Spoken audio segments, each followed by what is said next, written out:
Hey guys, welcome back to Memory Lane Comics and Toys. I'm Jake, and we are blessed today to be brought with Tini Howard, local writer. And Tini, you got a big new book coming out this week. What you got? I do. This Wednesday, the 26th, it's the release of my first creator-owned, all-my-own series called The Skeptics from Black Mass Studios. You guys might know they did We Can Never Go Home, and Kim, and Four Kids Walk Into a Bank, and Black, and they do a lot of really amazing books. And I'm really excited to be putting out a book with them.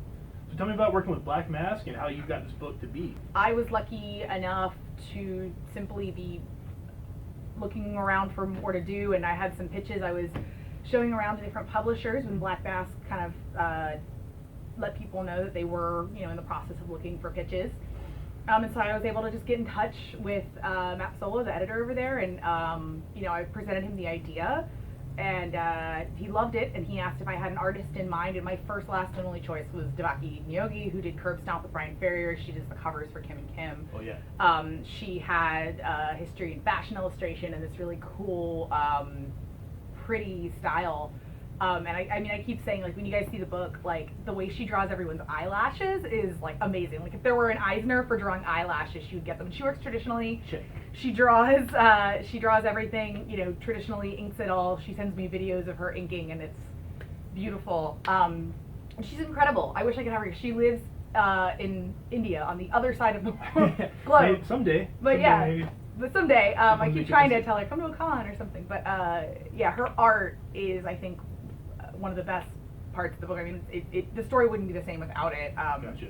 It's this really retro, cool, vintage, and our colorist Jen Hickman and our letterer Didier Bidikar also, like, everyone really came together to make it old. Our book looks old. It's supposed to look like an artifact of that time, and I think that the art team does an incredible job of that. We all here read it and loved it, and can't wait to see some more. So how'd you get the idea for the Skeptics to come around? So The Skeptics is about a couple of kids who use things like sleight of hand and straight up lying in order to trick people into thinking they have superpowers in the 1960s. I grew up, a lot of people ask me when they hear the title, like, do you consider yourself a skeptic? And the thing I always say is people, like, I'm a skeptic in the tradition of, like, James Randi and Harry Houdini, people who so deeply want to believe in something real that they really look into any claims of anything that might be magical or something else or ghosts or whatever, because you really want to believe in the real thing. So you learn a lot about the things people use to trick people into believing that stuff real. And a lot of people that aren't honest about that stuff and do trick people use magic tricks and sleight of hand and straight up lying. So as a kid, I got really into that, and so I started learning magic tricks. I was an only child, so I spent a lot of time by myself. So I got really into magic tricks. I would buy magic kits. There was no internet back then, so I would take big books from the library, or I had videos I would find on how to do card tricks and French drops with coins and sleight of hand and stuff like that. I was never as good at sleight of hand as I would have liked to be, but I liked the part where you stand in front of people and you lie to them and you tell them you have magic powers. That was fun. Very cool. And you brought us a trick to show? I did. I brought a really easy magic trick that's pretty cool and you can use to fool your friends into thinking you have superpowers. All right, well, let's check this thing out. Yeah. Okay, so you see here I have an ordinary mug, my Death Wish coffee mug, by the way. Fan of theirs. And so what I'm going to do today is use my superpowers to turn water into ice. So I have here a bottle of water. It's ordinary water. I just broke the seal. I'll pour a little into our mug.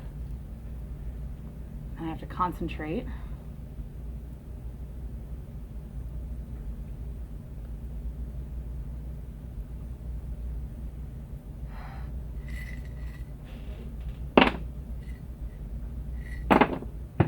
Ooh, ice. Hey, all right, good trick.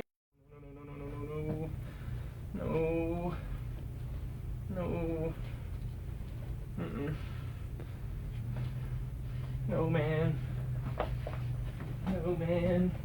No, man. I think you're a witch, man. You're a witch. Witch, man. No, man.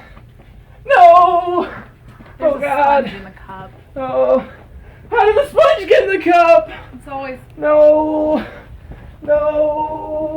I put the sponge in there first. That's how the trick is done. You just put ice in the sponge in there before you pour the water in, and you just don't tell your friends.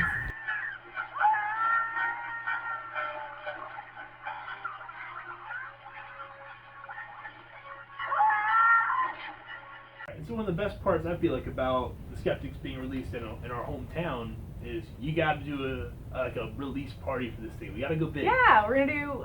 It'll be next Wednesday when the book drops from 4 to 7. I'll be here signing, just talking to people, and then after that we're gonna have a little after party, swinging 60s themed. Wear your best, A-line skirts and poodle jackets and big eyelash or poodle jackets. I was gonna say smoking jackets. Smoking jackets. And Maybe we can edit that out. Probably maybe, not because I'm really lazy. That's okay. So keep it on. Fake eyelashes and yeah. get your Mod Squad on and come hang out, and we're gonna play some games and get groovy. So I'm super excited for it. I mean, what else are you doing on a Wednesday? Be here. This is gonna be great. you should be at your comic shop on a Wednesday anyway. So 100%. just come in your best 60s gear and stick around for a little while. Yeah. So we'll see you guys on Wednesday for the Skeptics release party.